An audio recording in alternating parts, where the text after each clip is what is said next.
আসসালামু আলাইকুম। আমি এখন আছি যোগাসা ব্রিজের উপরে। তো এই জায়গায় একটু ক্যামেরাটা পরিষ্কার করে নিব। বৃষ্টি হয়েছিল, বুঝতেই পারতেছেন, বৃষ্টিতে অলরেডি ভিজে গিয়েছে। তো একটু পরিষ্কার করে নিচ্ছি। কিছুটা মানে ফোটা ফোটা এখনও পড়তেছে, সামনে বৃষ্টি হলে আবারও ভিজে যাবে। তারপরে একটু ক্যামেরা ক্লিয়ার হলো, দেন এবার আমরা আবারও যাত্রা শুরু করতেছি।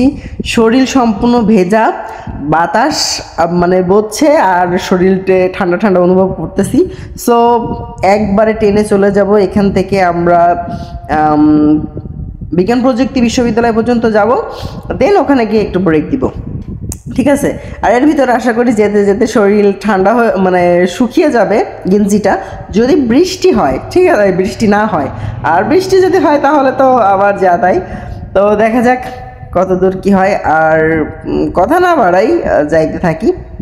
আর এখানে তেমন এই রোডে আসলে এই অ্যাঙ্গেল থেকে ভিডিওর যেভাবে করতেছি তাতে করে সামনে এবার একটু দেখা যাচ্ছে। এর আগের ভিডিওটাই মোটেও বেশি বোঝা যায়নি, শুধুমাত্র রোডের নিচু দেখা যাচ্ছিল এরকম। আর গাড়ির স্পিডটা মোটামুটি কম থাকবে, কারণ যেহেতু বৃষ্টি ভেজা রোড, আর সেক্ষেত্রে অনেক বেশি গতিতে চালাবো না, ঠিক আছে? এই আর কি। তো চলুন একসাথে যেতে থাকি। অলরেডি দেখতে পাচ্ছেন আপসা ফোঁটা আরও দু একটা পড়েছে। তো এভাবে আর কি ফোঁটা পড়বে, যেতে যেতে ফোঁটা থাকবেই, এটাই আর কি। তো আপনাদের বৃষ্টিতে ভিজতে কেমন লাগে অবশ্যই বলবেন, যারা আমার ভিডিওটি দেখছেন। আর ভিজে ভিজে বাইক চালাইতে কে কে পছন্দ করেন? আর যদি লেডি বাইকাররা কেউ থাকেন আমাদের পেজে অবশ্যই অ্যাড হবেন।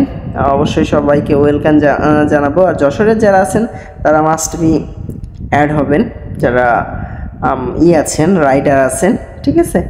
বা বাইক ট্যুর দিতে পছন্দ করেন, ঘুরতে পছন্দ করেন, তারা একে, ঠিক আছে? তো কথা না বাড়াই আমি নীরবে যেতে থাকি আর কি। তো ঠিক আছে, সবাই ভালো থাকেন।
আর সামনে দেখুন কি অবস্থা। এই ভাইটি কিছু মালামাল পিছনে বেঁধে নিয়ে যাচ্ছে, কিন্তু প্রায় পড়ে যাওয়ার উপক্রম, তাকে বলতে হবে। তো আমি অলরেডি তাকে ডেকে বললাম যে ভাই, আপনার পিছনের মালামাল কিন্তু অনেকটাই বেঁকে গিয়েছে, একটু ঠিক করে নেন, এই আর কি। তো বিষয়টা হচ্ছে আপনি রোডে হেঁটে চলতে চলতে যদি কোনো ব্যক্তিকে উপকার করার মতো হয়ে থাকে তাহলে অবশ্যই চেষ্টা করবেন একটু উপকার করার জন্য, বাট অবস্থান এবং জায়গা বুঝে, বিশেষ করে রাত্রে উপকার করতে যেন না। আর যে জায়গাগুলো অনেক বেশি রিস্কি, আপনি জানেন যে এই জায়গাটা রিস্কি, সেখানে আপনার দিন হোক কিংবা রাত হোক বেশি টাইম স্টে করবেন না একা একা। যদি সাথে কেউ থাকে তাহলেও এখন অনেক রিস্কি হয়ে যায়, তারপরেও কারণ দেশের অবস্থা অতটাও বেশি ভালো নয়, পরিবেশ পরিস্থিতি বুঝে আর কি অনেক কিছু করা লাগে এই আর কি। তো এগুলো মেনটেন করে চলতে হবে যারা আমরা রাইডার আছি বা দূর দূরান্তে যারা অচেনা জায়গায় যেতে পছন্দ করি, তাদের ক্ষেত্রে তো অবশ্যই সতর্কতা অবলম্বন করতে হবে। আর এই সাইডগুলোতে দেখতেছি রোডটা অনেকটাই শুকিয়ে গিয়েছে, মানে বৃষ্টিটা একটু কম অথবা শুকায় গেছে, এই কারণে এখন কিন্তু গাড়ির গতিটা বৃদ্ধি করা যাবে। আর সাধারণত অনেক সময় দেখা যায় আমাদের বৃষ্টি হলে কিন্তু ইঞ্জিন ব্রেক করতে গেলে অনেক সময় স্লিপ হওয়ার সম্ভাবনা থাকে, এই কারণে কিন্তু ওই দিকে আমি গাড়ি 65-70-এর মধ্যে রাখার চেষ্টা করেছি। যেখানে রোড ভালো সেখানে অনায়াসে, যেহেতু এটা হাইওয়ে রোড, এখানে 70-80-তে চালানো যায়, কোনো ব্যাপার না, রোড ভালো রোড। তো পরিবেশ পরিস্থিতি বুঝে আসলে চালানোর চেষ্টা করি, কোথায় কেমনটা চালাতে হবে এই আর কি। তো ঠিক আছে।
তো দেখতেই পাচ্ছেন আমি অলরেডি বিজ্ঞান প্রযুক্তির সামনে চলে এসেছি। এই হচ্ছে বিজ্ঞান প্রযুক্তি বিশ্ববিদ্যালয়, যদিও ভিতরে কখনো যাওয়া হয়নি, মাঝে মাঝে ভাবি একদিন যাব, বাট আসলে সেই সময় সুযোগটা হয়ে ওঠে না, এই জন্য আর কি যাওয়া হয় না। তো অলরেডি মেবি আমার ক্যামেরার ঘোলা হয়ে গেছে, আবারও বৃষ্টির পানি ফোঁটা পড়ে। এবার আমি এই জায়গাটা কিছুক্ষণ অপেক্ষা করব, করে আমার এগুলো একটু পরিষ্কার করে নিব, আর দেন মাঝে মাঝে একটু ফোনটাও দেখা লাগে, এই আর কি। ওখানেও একটু সেলফি টেলফি তুলবো, একটু ফোন দেখবো, একটু মেসেজিং করবো, এই আর কি। তো ঠিক আছে, সব ভালো থাকেন, ইনশাল্লাহ নেক্সট ভিডিওতে দেখা হবে আবারও।